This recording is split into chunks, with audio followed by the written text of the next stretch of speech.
La nuit qui suivit, cette confrontation resta suspendue comme un orage qui refuse d'éclater. Personne ne dormit réellement.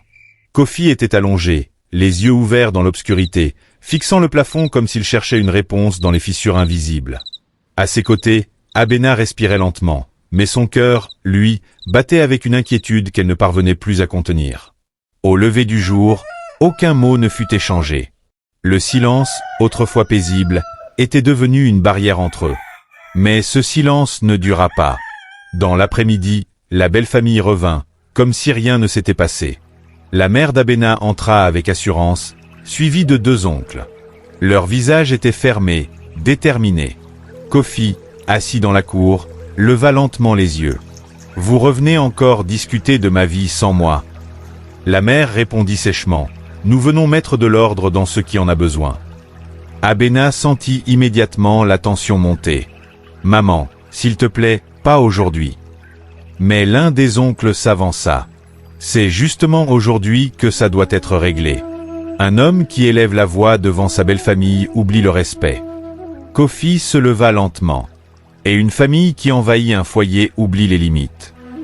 Le ton monta, les mots devinrent plus tranchants. « Tu ne sais pas comment diriger une maison, » lança la mère.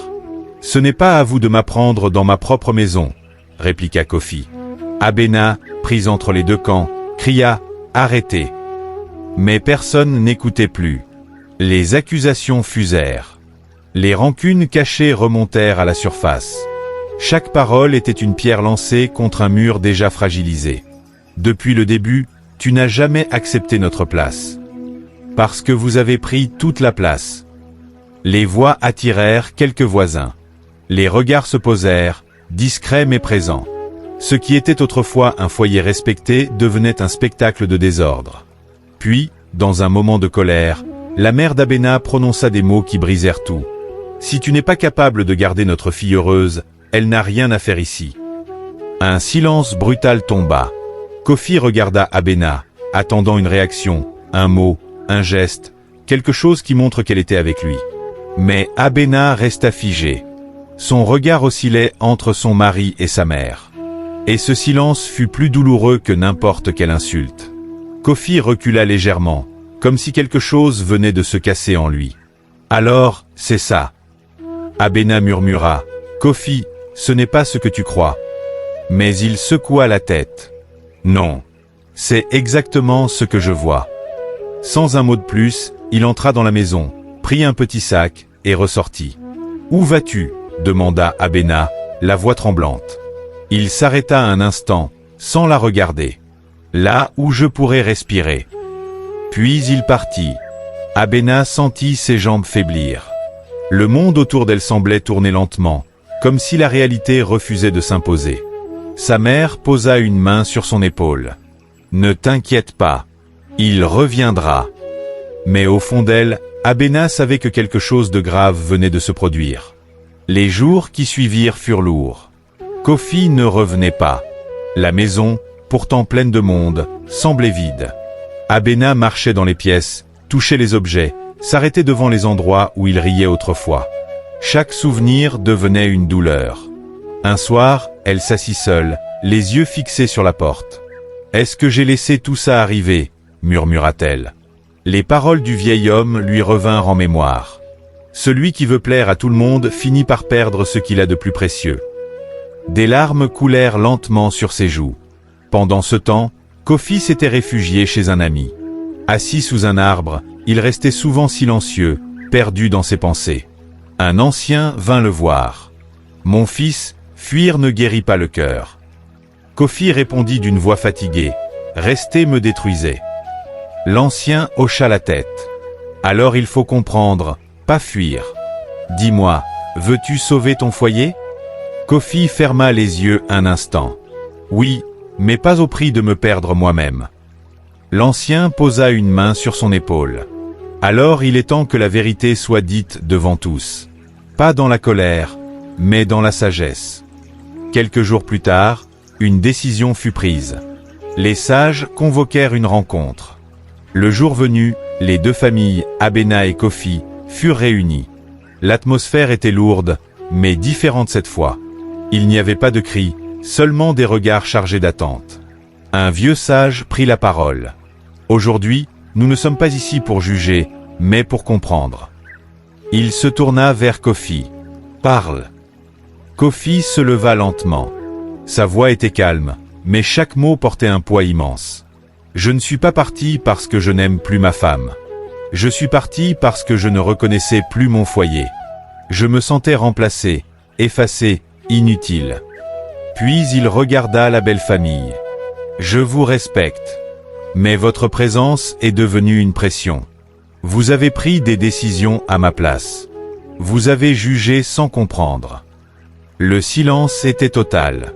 Le sage se tourna ensuite vers Abena. Et toi, ma fille?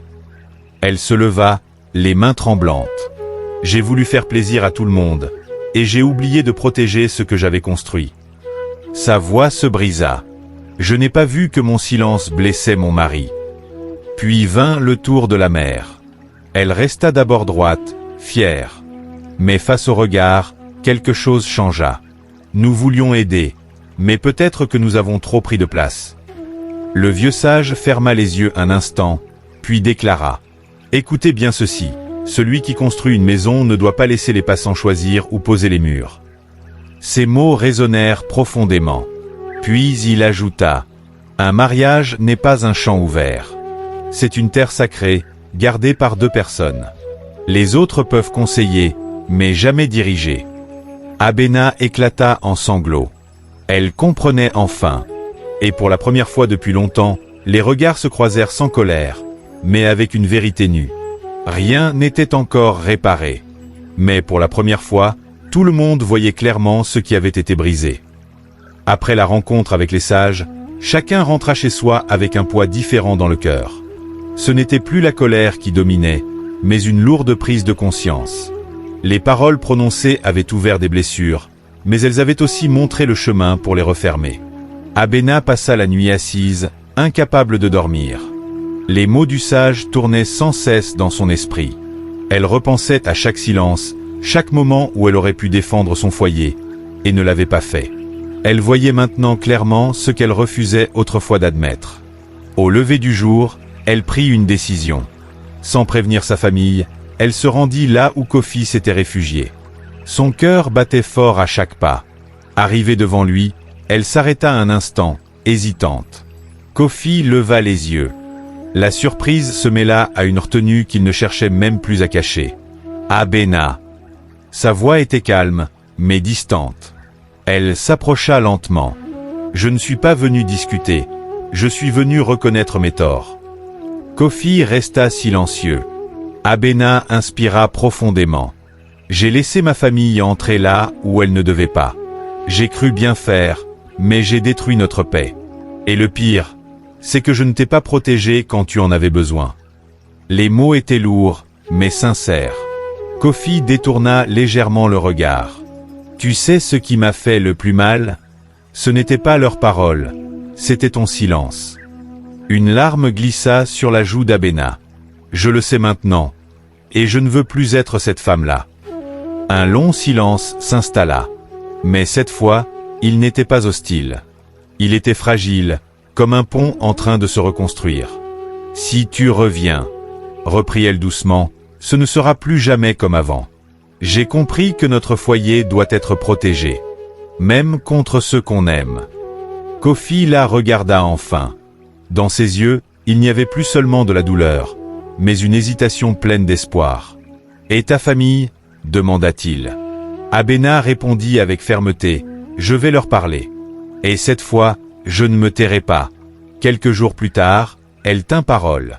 Face à sa mère et aux autres membres de sa famille, elle resta debout, droite, différente. « Maman, je vous respecte.